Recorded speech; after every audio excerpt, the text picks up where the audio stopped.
ভেনেজুয়েলার সাবেক প্রেসিডেন্ট এখন আমেরিকার জেলে, আর নতুন প্রেসিডেন্টকে ট্রাম্প বলেছেন কথা না শুনলে মাদুরোর চেয়েও খারাপ দশা হবে। ভাবা যায় ভেনেজুয়েলাতে আসলে কী ঘটছে। সবাইকে স্বাগতম। আজ সোমবার নিউ ইয়র্কের আদালতে শুরু হচ্ছে ভেনেজুয়েলার সাবেক প্রেসিডেন্ট নিকোলাস মাদুরো ও তার স্ত্রীর বিচার। ঠিক এই সময় দেশটির নতুন অন্তর্বর্তী প্রেসিডেন্ট ডেলসি রদ্রিগেজকে সরাসরি হুমকি দিয়ে বসলেন ডোনাল্ড ট্রাম্প। ট্রাম্পের সাফ কথা, ওয়াশিংটনের কথা মতো না চললে মাদুরোর চেয়েও ভয়াবহ পরিণতি ভোগ করতে হবে রদ্রিগেজকে।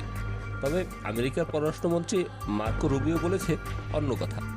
তার দাবি, তারা ভেনেজুয়েলার বিরুদ্ধে যুদ্ধ করছেন না, বরং তারা লড়াই করছেন মাদক পাচারকারীদের বিরুদ্ধে। এদিকে আজই ভেনেজুয়েলার নতুন প্রেসিডেন্ট হিসেবে শপথ নিচ্ছেন ডেলসি রদ্রিগেজ। দেশটির সেনাবাহিনী তার পাশে থাকলেও আমেরিকা কিন্তু এই সরকারকে এখনও স্বীকৃতি দেয়নি। পুরো দেশ এখন দুই ভাগে বিভক্ত। একদিকে সরকার পক্ষ, অন্যদিকে বিরোধীরা এডমন্ড গঞ্জালেস ডাক দিয়েছেন সব রাজনৈতিক বন্দীদের মুক্তি দিতে হবে। সব মিলিয়ে ভেনেজুয়েলা এখন অগ্নিয়গিরির উপর দাঁড়িয়ে। এখন দেখার বিষয়, ট্রাম্পের এই কড়া হুঁশিয়ারি কি নতুন কোনো যুদ্ধের সংকেত, নাকি আলোচনার মাধ্যমে সব শান্ত হবে? আপনাদের কি মনে হয়? কমেন্টে জানান। পরবর্তী আপডেট পেতে আমাদের সাথেই থাকুন।